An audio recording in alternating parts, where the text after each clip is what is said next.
Okay, I think we'll go ahead and get started. I just want to introduce myself. For those of you I don't know, I'm Roberta DiPietro, the Executive Director of the Greater Miami Festivals and Events Association. When GMFEA was founded in 1985, our mission was to support the success of our festivals and events that we all put on throughout our communities. If it wasn't for the COVID interruption, we would all be meeting tomorrow at the fairgrounds and having a great time at our annual one-day conference, where you would have been involved in networking, workshops, a vendor showcase, a performance showcase, and all of that to provide enhancements for our events. We hope that next year we will see you all there. Instead, we welcome you today to our virtual mini conference, Navigating Rough Seas. For the next 2 weeks, we'll be hosting webinars on Tuesdays and Thursdays at 10, and our virtual happy hour Wednesday, June 17th at 4. This is a 5-part series. So this Thursday, we'll be looking into the legal aspects of government funding. Next Tuesday, the 16th, we explore marketing on a budget. Wednesday, June 17th, we have hands-on ideas of how to thank your stakeholders and celebrate them. And included in that is a demonstration of a virtual wine tasting event you can put on as thank yous. And next Thursday, the 18th, we're looking into executing contracts in the new normal, which is a big concern. To register for those other workshops and events, just go to festivalsmiami.com. While we can't meet in person at this time, we can Zoom on many levels. Today is the first in a series of workshops, and we have so many attendees that we've had to turn off all microphones and videos, and we've asked our panelists to respond to questions. If you have questions, please put the questions in Q&A, and if you want to chat, you can use the chat button. At this time, I'd like to turn the program over to Andy Rose to introduce our panel on communicating and soliciting funds in a crisis. Thank you, Andy. Thank you very much, Roberta. Good morning and welcome to today's webinar entitled Communication and Soliciting Funds in a Crisis. I'm Andy Rose, President and CEO of Rose Marcom, a full-service marketing and fundraising agency based in South Florida. I would like to thank the Greater Miami Festivals and Events Association for the opportunity to share this presentation, and kudos to the GMFEA team for making their virtual presence felt through this online mini conference. We put together a great team for today's presentation. I've spent the last 30 years as a business owner, volunteer leader, and senior level executive at a major nonprofit in South Florida. I'm joined by 2 highly knowledgeable and experienced professionals, Susan Levine, who has held numerous senior level positions in the nonprofit world, including CEO and CMO of 2 major organizations and publisher of 2 weekly news publications in the Northeast United States. Marianne Noss is a consumer products veteran with more than 2 decades of operating experience, delivering transformative growth results for industry-leading brands and businesses. First, I hope everyone is faring well in these unprecedented times. Nonprofits, municipalities, and small businesses continue to face serious challenges in messaging, reinventing their programming and product lines, and engaging patrons, supporters, and customers. Nothing is business as usual, and every day brings new changes and a new normal. Our best advice today is, the more proactive and open-minded you are, the better you will be able to survive and thrive in these challenging times. The theme of our presentation today is The Shift is On. More and more organizations are making their way into the virtual stratosphere through messaging, events, programs, and fundraising. And by all estimations, this trend is not about to change anytime soon. I'd like to start with a quote by Charles Darwin that's quite appropriate for the times. It's not the strongest or the most intelligent who will survive, but those who can best manage change. Today, our goal is to inspire you to shift your focus, to shift from where are we today to where is our future. Everyone hopes to return to business as usual, but that will take time and a shift in the way you're reaching and engaging attendees, supporters, and customers. It's also vitally important to understand that business might not completely return to as normal, as usual, and many of your new practices might remain in play.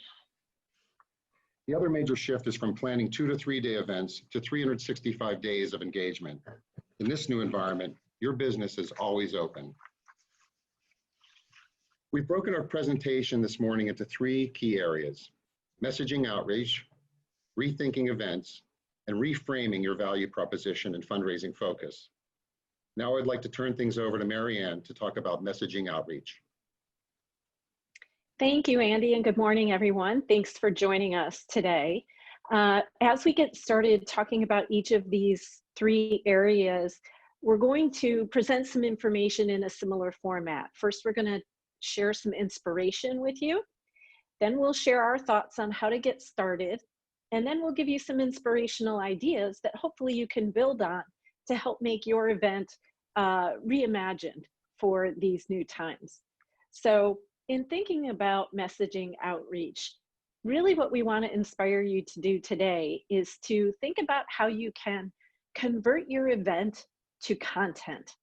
So move from building up your event to ongoing engagement with your constituents. Our inspiration is for you to reimagine your event being delivered in small pieces, in a different medium or setting, and over a longer period of time. So to get started doing this, we encourage you to first think about breaking down your event into smaller, sort of themed sections. I encourage you to think about, imagine yourself walking through your event and thinking about what you would experience along the way.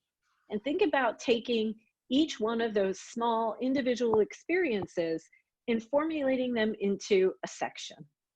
Then for each section, think about how you can develop a content plan. How can you take what you would experience live and convert it into content that you can be sharing on your website and through your social media channels? We really think you should consider focusing on strong social content. It gives you the opportunity to share in small pieces everything about your organization and your event in a very engaging fashion. We think it's important for you to think about creating stickiness to encourage consumers to repeat visits to your site and to your social properties. And for you to develop a communication plan so that people get excited and remain excited about your event. So some inspirational ideas on how to get started making this conversion to content. One idea that we'd like you to consider is to think about using polls, surveys, and open-ended questions to start to engage with your attendees or constituents. You'll use this opportunity to really get to know your audience. You can use voting polls that invite people, let's say daily at 10 a.m., you post a poll question, you invite people to respond to the poll, and then later in the afternoon, you have them come back as you reveal the answer to the poll. It's a great way to get people to repeat visit to your site and to start to engage more interactively with your content. We think there's also a great opportunity here to leverage open-ended questions that could generate some interesting content that is submitted by your visitors that you can share. You might want to ask things like, you know, my favorite thing about XYZ event or festival is, and just let people share their responses. It's a great way to learn and a great way to share and engage people. Another idea for you to consider for inspiration is to try gamification to create stickiness. I think we've all seen, you know, those COVID bingo games that are out there. Why not create your own COVID bingo game? It's a great way, again, to engage people and get them to come back to your site or your social properties. You can develop daily or weekly quizzes or trivia or history kind of moments that you can share to bring people to your properties at certain times of the day. We think it's important for you to think about ways to make these progressive so that people do have to come back a number of times, maybe collecting information, collecting tokens similar to a scavenger hunt, or providing an interactive game map, virtual map, where people can visit certain sponsor businesses in order to collect tokens or prizes or points toward prizes. Another opportunity is for you to think about ways to convert your live features into interchangeable content modules. So again, as you're imagining yourself walking through your event or festival or fair, think about what you would be experiencing and how you can convert that to content. Think about skill demonstrations where you can video and provide skills training for people. Think about instructional programming that might be a little bit longer format, where you can give people step-by-step instructions on how to do things, particular things. And think about techniques and tips from the pros that can be shared in quick sound bites and quick how-tos through social media. Another great idea is to think about recording time-lapse videos of art installations or creations being done over time that you can share in a short snippet. Finally, on the next slide,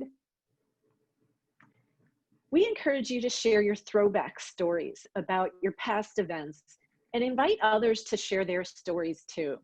You can post photos from your events in the past. You can stream past performances. Really go through your archives and share what you find, but then also invite others to share their visits and their comments about your past events. It's a great way to get people engaged in your event and in what you have to offer, and sharing their stories with one another. Now Andy's going to help you think about how to rethink your event and turn it into 365 days of engagement. Andy? Thanks, Marianne. This section is all about rethinking your events, and that means developing new deliverables such as rolling events and 365 days of engagement. This involves a major shift from motivating people to attend your event to bringing your event to them and redefining your borders. You want to develop creative and unexpected ways to bring your event to people without the physical constraints or a place or time, to shift your thinking from local to global. When it comes to virtual programming, there are no catchment areas. One cultural organization we work with broadcast a musical performance on Facebook Live from a living room in Coral Springs at the end of April, actually, and was able to attract more than 2,000 visitors that evening and more than 115,000 views from all over the world during the following month through an aggressive social media campaign. A few weeks later, they were able to harness that data to generate nearly $4,000 through a series of virtual classes. In other words, it's time to expand that target circle around your location or event to a much bigger circle, the entire globe. In getting started with your events, we urge you to consider what elements can be delivered differently. What can be live in a different delivery mode? What can be virtual or mobile? What can be static online? Marianne talked about breaking your event down to themed sections. So think about each of those sections and how you might be able to execute them differently to your audience. What can still be offered live, but maybe in a different, more streamlined approach? What can be virtual or mobile? And what content will still be engaging if it's static or online? Also, what can be monetized and how can you create value for sponsors? Susan will address this important objective in detail next. We also recommend integrating contests and giveaways for participants. Again, the more interactive, the better. Inspirational ideas for large events and fundraisers include virtual events, tours and galas, virtual fundraisers, live performances online, live online auctions, and mission-oriented presentations. For example, Rose Marcom has been planning and launching virtual galas for several organizations. This is perhaps the most powerful tool you can use to showcase your mission, entertain and engage your audience, and raise vital dollars for your organization through approaches like live auctions, silent auctions, and direct appeals. There are a number of amazing technology platforms and turnkey tools that have emerged to perfect the art of virtual galas. We could spend an entire webinar on this topic, and maybe we will. The next slide outlines a range of small group engagements and micro events that you can put in place. And these include fireside chats, in-depth discussions with featured guests such as artists, authors, chefs, CEO spotlights that can provide unique perspectives and insights, expert panel discussions with multiple guests, sharing knowledge, lessons, and their insights. Through these panel discussions, you can incorporate Q&As much like the one we're including in our presentation today, again, to make them more interactive. Other recommendations with small group engagements and micro events include behind the scenes or sneak peeks into your specific subject matter, similar to How It's Made, the TV show, very popular TV show, and live streaming contests like Top Chef. Mobile events have gained in popularity during the current crisis, and these include driving tours that include narration via apps and radio simulcasts. I'm sure everyone has been on guided tours at museums and outdoor exhibits where they had the similar type of broadcast. You can use similar communications technology for these driving tours. Parade and drive-by events that engage people with loudspeaker announcements. We've all seen the drive-by birthday parties and drive-by graduations. This is along those lines. And there may be a lot of elements of your events that you can load up on a flatbed truck and parade through neighborhoods and parking lots to create interest and excitement. Other mobile events can include neighborhood nights in key subdivision, food truck type tours and scavenger hunts that can add fun and interactivity. These are just a few recommendations, several recommendations for rethinking events.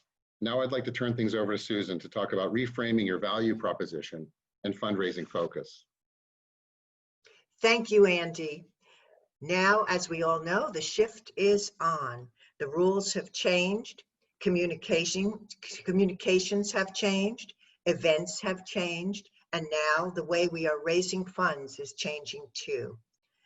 The inspiration here is to think of 365 ways to create sponsorships and fundraising opportunities, thinking about new approaches to fundraising and sponsorships in this new shifted paradigm from different angles, and looking for interesting new areas that we might never have thought of before. So what does that mean in practical terms?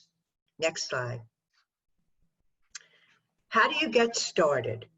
The inspiration is to create sponsorships and donation opportunities in novel areas and unexpected ways.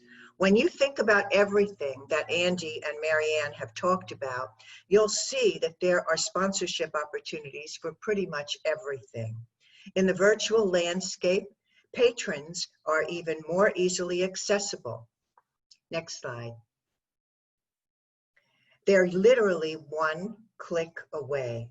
Create the most compelling calls to action you can think of, because people who respond are channeled to your sponsors in one click, and the sponsor can put together some persuasive offer that appeals in one way or another to the patron's interest. Think in small chunks. How can you create more micro, interesting sponsorship opportunities rather than just one big one? Perhaps consider tiered offers based on levels of sponsorship or donations. And this is very important. Make sure you have a detailed list of all sponsorship and donation levels ready to talk about with businesses and individual donors. You never know when the next chance will pop up to talk about a possible sponsorship or a donation, so be ready all the time.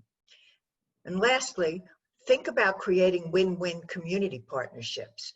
As an example, partner with a local wine store as a sponsor, providing baskets of wine and cheese that can be sent to patrons prior to your scheduled event. And your event can be promoted on the sponsor's website to their audiences. Everyone wins. So here are some ideas that may inspire your thinking in developing content sponsorships. There truly is something for every sponsor and or individual donor. Think about new ways to use content to highlight your sponsors on your website and also social media, either in newly created sections on your site or by using specific themes. How about taking a deeper dive into some aspect of your organization and have that presented by a sponsor? How about hosting an interview with someone relevant and interesting, or perhaps providing some insights, as Andy mentioned, into behind the scenes, all potential sponsorship opportunities? Create sponsorships that use online social media polls, as Marianne had suggested. You can then share those results with the participants and share the findings with your general audiences and make that possible by your sponsors. Create human interest stories and social media quizzes that relate to your mission, all brought to you by your sponsors. And never forget the power of those scrolling messages on your website. Messages that promote your sponsors or donors for specific actions they've taken. Sell them. Next slide. Now let's talk about event sponsorships. What are some inspirational ideas that will make them most valuable and most memorable for your organization? The good news is that since all of the rules for conducting conventional events have changed, the only limitations any organization might experience is a lack of imagination in how best to shift. But that's not you. You know your audiences and what they've wanted from their real-time events. It's now a matter of translating that knowledge into unique virtual opportunities that will resonate with both your patrons and your sponsors.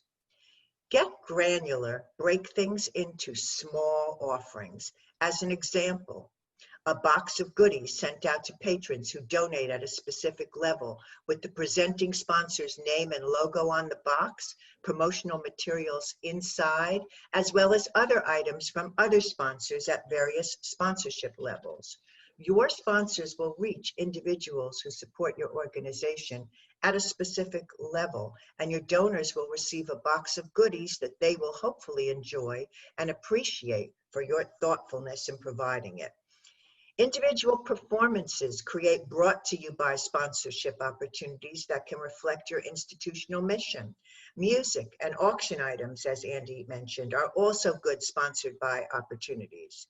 And if you're hosting a virtual sporting event, sell sponsorships for businesses aligned with sports, like Dick's Sporting Goods, sports brands like Nike. We all know who they are. Sell sponsorships for lead cars or trucks on parade or driving tours using the NASCAR model.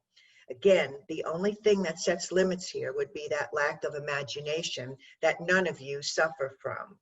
Encourage signups with sponsor prizes for lawn decor, awards for best spirit. There's just no end to the categories you can come up with that relate or connect with your virtual event in some ways. Think signage, banners, and giveaways. Are your creative ideas flowing? We hope so, because you've got this. Here are some thought starters on community partnerships. Cross promotions, as we all know, are very powerful tools. So barter your event promotion with strong community business partners. They promote your event on their websites, you promote and feature their businesses on your site, and you both multiply your exposure and potential for interest created on those 2 sites, or 3 sites, or 5 sites. Create sponsored activities that are fun. Games, scavenger hunts, contests where you can build in feature areas to be sponsored by some of your local partners. And create partnerships, drive-to locations, and interactive virtual maps and other games. Again, the sky is the limit since virtual offers so much potential for cross-promotion. And by the way, if you've ever thought about trying new things, now's the time. Don't be afraid of experimenting. In this time when our old rules are giving way to new realities, try things you may have only dreamed about before, but never thought you'd actually do. What about creating an online store? That can be a great new source of incremental revenue.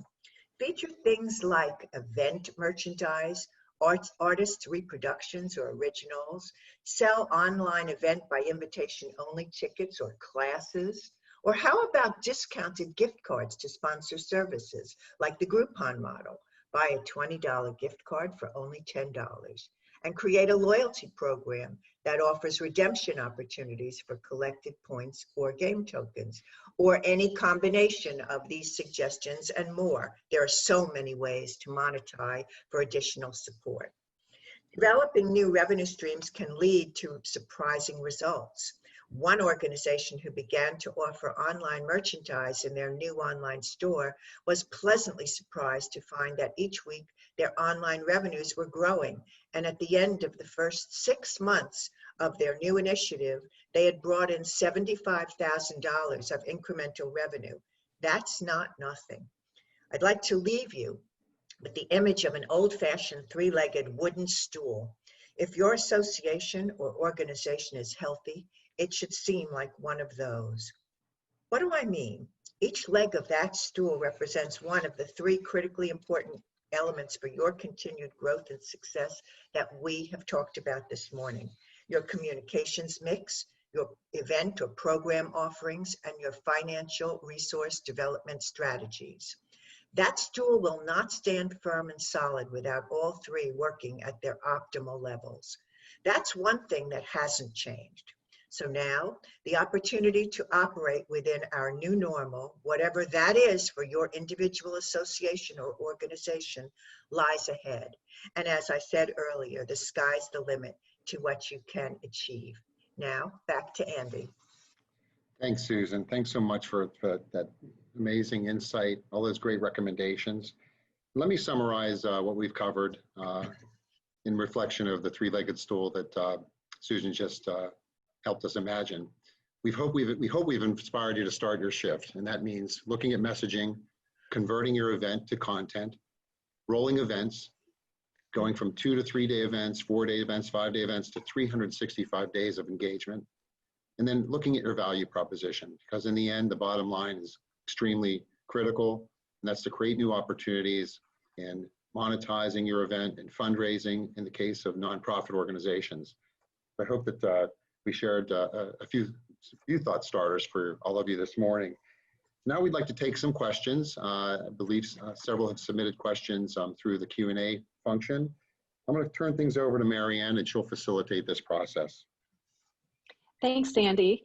So our first question is related to sponsorships, and the question asks, how do you figure out how to value the sponsorships given that things have changed? Do you want to lead us off on that one, Andy? Sure. Sponsorship is obviously critical in maintaining and supporting the programs, the virtual programs that you want to put in place. You know, sponsorship is all about exposure, and you know, you have your existing databases of existing attendees, existing supporters, patrons, and you have target lists. You need to continue to utilize those, and I think again in terms of small bites. How can you get more touches through digital technology? And also you can emphasize the fact, as Susan mentioned, your patrons, your prospects are one click away from the sponsor, as opposed to walking through a festival, seeing a banner. They're seeing something right there in front of them online that hopefully has a hyperlink and can get right to a sponsor. But it's all about statistics, reaching, repetition, and obviously providing those outlets of exposure through the different digital tools that you're putting in place and putting a value on it. I have recommended with many of our clients downshifting the cost of sponsorship a bit, getting more in the hundreds of dollars as opposed to the thousands of dollars. And that way you're not only bringing in sponsors, companies that might be facing some challenges, you're planting the seed for when things do get back, hopefully to a normal level. And you can then follow up with them and try to bring them in at higher levels of pricing. Great. We've got a couple of questions here related to virtual galas, and the questions relate to charging attendees, and how do you think about pricing and charging for those types of events, since they're so different from live events? They are, and I believe I've done some research, and most of these virtual galas come free of charge. Obviously, some organizations will accept donations in lieu of tickets that they would hopefully have been generating through physical events. Some others, though, can charge, those that do provide a high-level entertainment, live entertainment, working with a local symphony that's planning on doing that. But really, charging is not, I don't think is the best recommendation. You have to find other avenues like sponsorship and your virtual auctions, your live auctions, your silent auctions, sharing some opportunities to invest direct dollars into specific needs of your organization. These are all ways that have been working in a lot of these virtual galas and that involve auctions. Great. We've got another question related to funders, and this is related to nonprofits.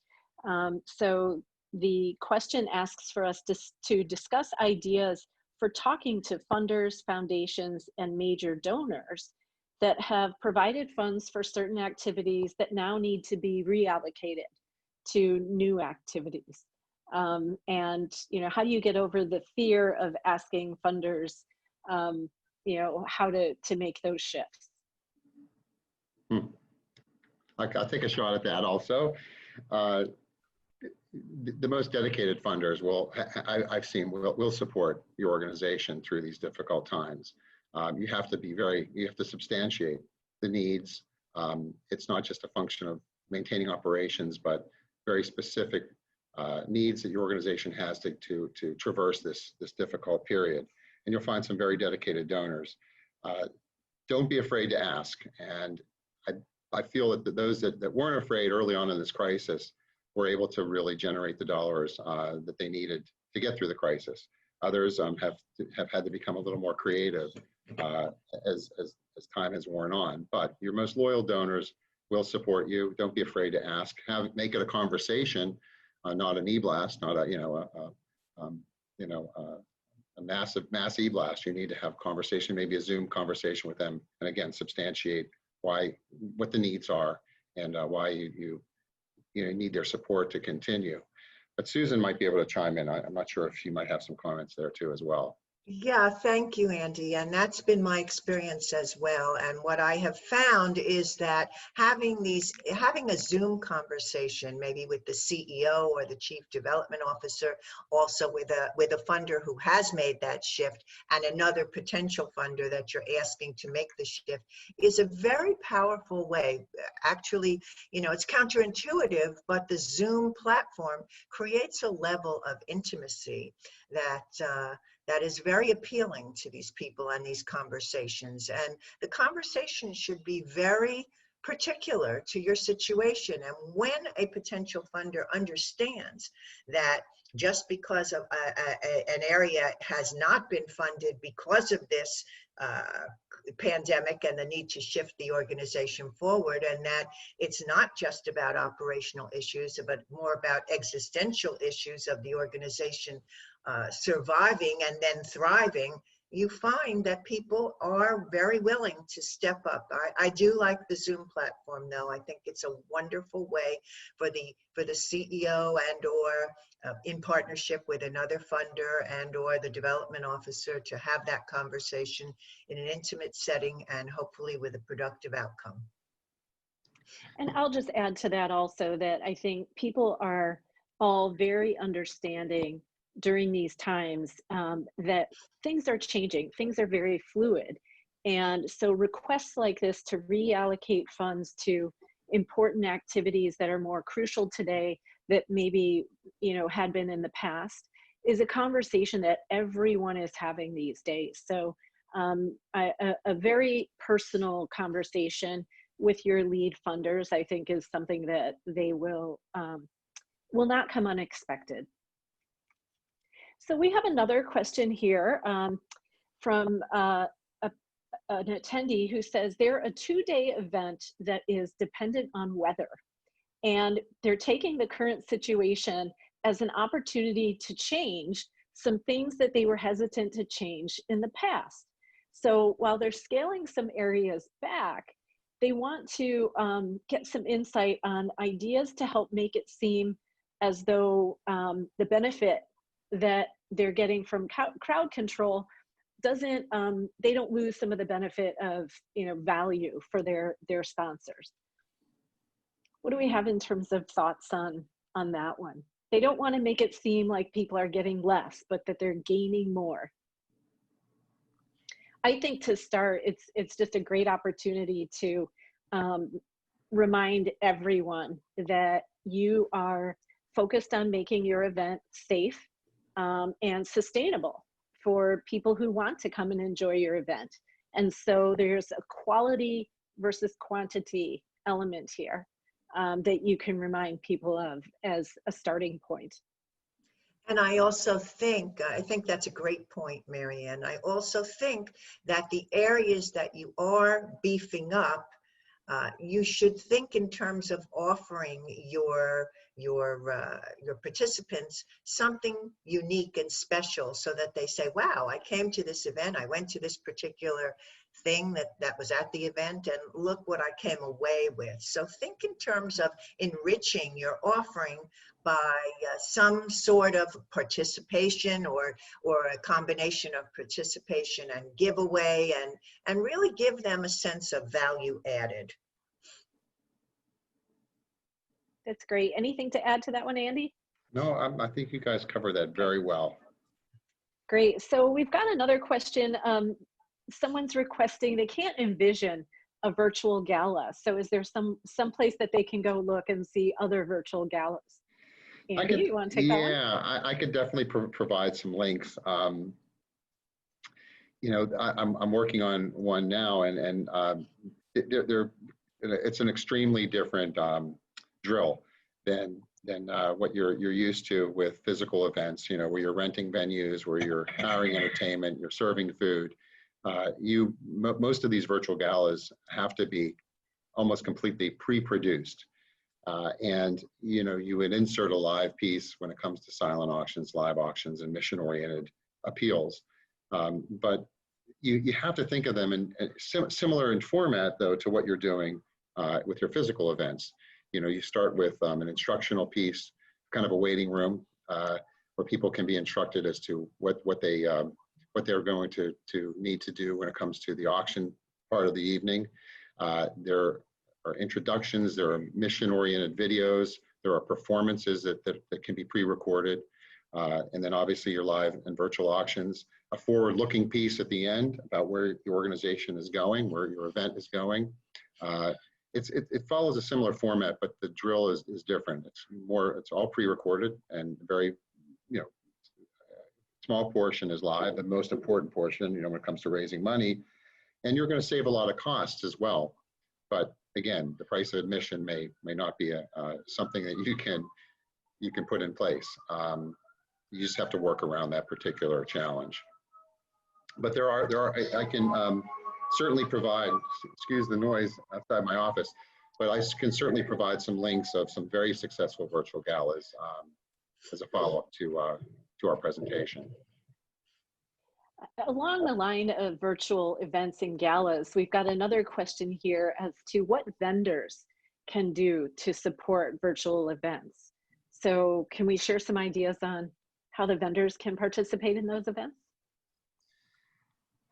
Well, I think that when you think about signage and banners and giveaways and all the different areas, think about in terms of what your particular business has to offer, and try to come up with ideas that where you could use some of those things. As an example, I talked about creating the box of goodies before, and if your business has imprinted napkins, cocktail napkins that you think would be great, go to your event and say, you know, maybe if you are putting together a box of high level goodies, here's what I have to offer for you. So flip from just trying to sell the giveaways and or items that you particularly specialize in, given your vendorship, to thinking about how they can create value added in terms of providing things to potential sponsors for your event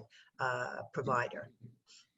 Another build on that idea too is to help the event create goodie tiers, if you will. So for people who donate at the event, let's say above a certain dollar level, create a gift box that they get as a thank you, and provide the materials and the items that go in that gift box, but help your event coordinators come up with those ideas. And they don't have to be elaborate, but they can incorporate physical items that you may be able to produce, as well as discounts for future purchases from your business. So think in terms of discounts and gift cards that have great value as well. Go ahead, Andy. I know you wanted to add. Yeah, you know, there's so many different types of vendors. Some of which are finding ways to adapt. Others may be more challenged. I would encourage everyone to look, you know, within your industry to see what some of the what best practices are emerging, and where, you know, you can service the events and festivals through these virtual approaches. You know, obviously explore that, and if there are additional ways that you can serve the greater public, separately, explore those ways as well, because you know, I'm sure there are a lot of challenges for vendors that are extremely dependent on physical events. So I would encourage you to look within your industry and look at ways that you can service the general public as well, and you know, continue to to just hang in there and do everything you can until hopefully you're able to do what you do best in these major physical events. There's another question here about our favorite platforms for virtual events. Maybe that's another area where we can send some links to some of the virtual hosting platforms for these events, unless you want to share some ideas right now, Andy. Well, the most important thing next to raising dollars and keeping your organization afloat is to stay present. To stay present through virtual programming. And we're doing that for every single nonprofit and for-profit client through weekly broadcasts, live and pre-recorded broadcasts, to stay front of mind, with their various patrons. And we do that through, obviously, the mainstream platforms like Zoom and Facebook Live. When it comes to galas, there are a lot of interesting platforms that can be used, something called event.gives that can completely it's the complete undercarriage of everything you need to do with your virtual gala. So, for straightforward virtual programming, it's the usual suspects: Zoom, Facebook Live, and you also tying YouTube in when you can to build up your following on YouTube. But when you're getting into galas, there are some very specific tools that you can use that, again, we can share with you as a follow-up to this webinar. Great. Another question we have here is related to contact. So how much contact is too much? How do you know? Should you be contacting your constituents daily, weekly? How do you know when it's too much? Well, you're going to get some unsubscribes at some point when it comes to emailing. I'm a strong believer in being pretty fluid with social media, but less fluid with your email marketing. You have to be much more strategic with those e-blasts. I've seen restaurants that have a restaurant or two that are doing very limited e-blasts, and I've seen their competitors pounding away every single day with special offers. I don't think that that's the way to approach your email marketing. You need to be more strategic and even segmented if you can. Social media, on the other hand, is about buzz. You can't be too deliberate about what you're selling on Facebook and Instagram and LinkedIn, but you have to create buzz, and you have to fold in those important announcements and pitches and whatever you need to do through social media. So social media, open the floodgates when it comes to email marketing. Be much more strategic and much more selective about what you're sending out. And right now, there's not much going on with snail mail, but that still is an avenue, a road that a few businesses are taking that still can be harnessed, as well as strategies like cable TV, where you see a lot of national organizations responding to crisis with promotional pieces, but not a lot of local people. But those are my thoughts on at least the social media and digital part. So there's two And there's pieces of data. There's two pieces of data that support that. Number one is that there's been a 40% uptick in emails going out to donors and sponsors and participants since the end of March until this date, and that they're really starting to track recipient fatigue. So you're absolutely on point with that. And the other piece is an interesting tidbit that shows that millennials particularly are very receptive to the old snail mail direct marketing approach. They really like it. They like opening things. They like participating. And so that's something to consider as well. Yeah, a follow-on question was related to sponsors. How should the contact work with sponsors?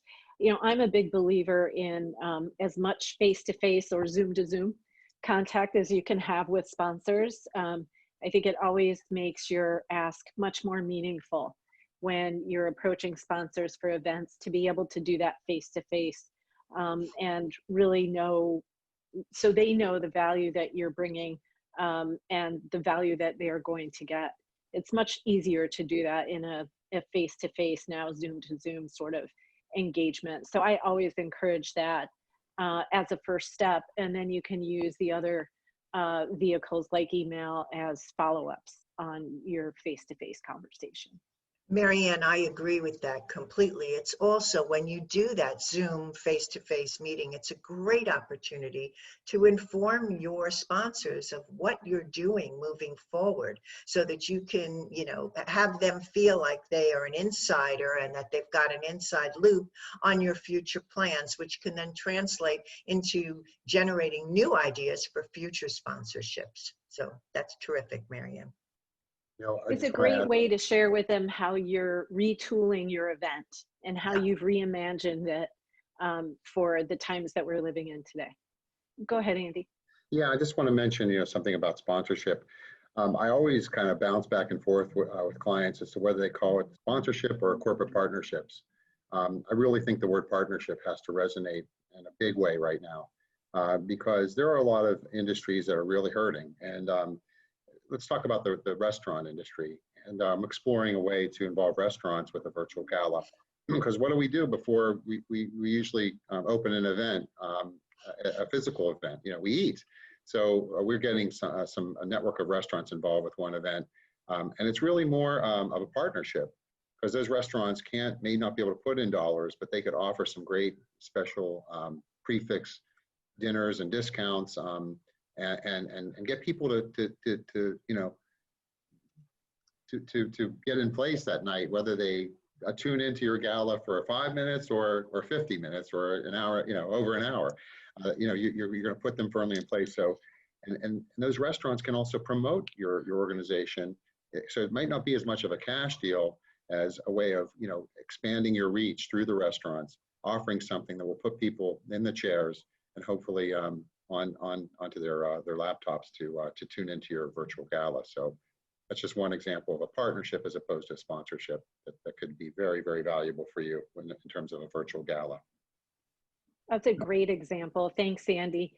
We've actually covered all of the questions now. So Andy, if you would like to add some closing remarks before turning it back over to Roberta for her close. Absolutely. We love the opportunity to share our thoughts and insights with all of you. And I actually would like to offer all the organizations that tuned in today a free hour consultation. If there are some things that you're struggling with or some ideas that you're exploring, we would love to give you our feedback, share our thoughts, and spend a little time with you because it's important for all of us to move forward in a strategic and effective way. And we'd like to make ourselves available to the members of this great organization. So you could use the, I don't know if I had that final, my final screen had the contact information. I don't know if, can everybody see that at this point? Let's see here. I'm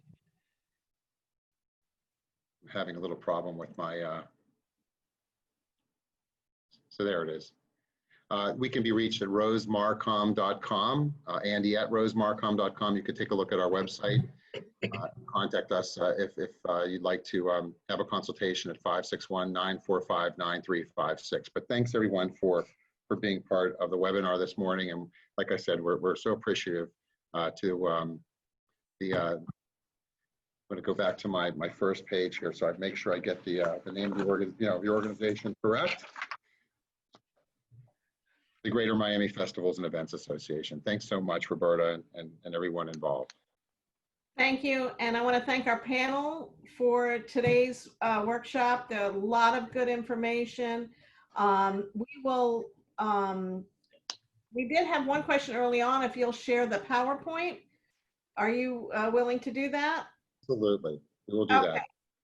All right, so if you were interested in the PowerPoint, send an email to info@festivalsmiami.com and we'll get that to you. We thank everyone for coming.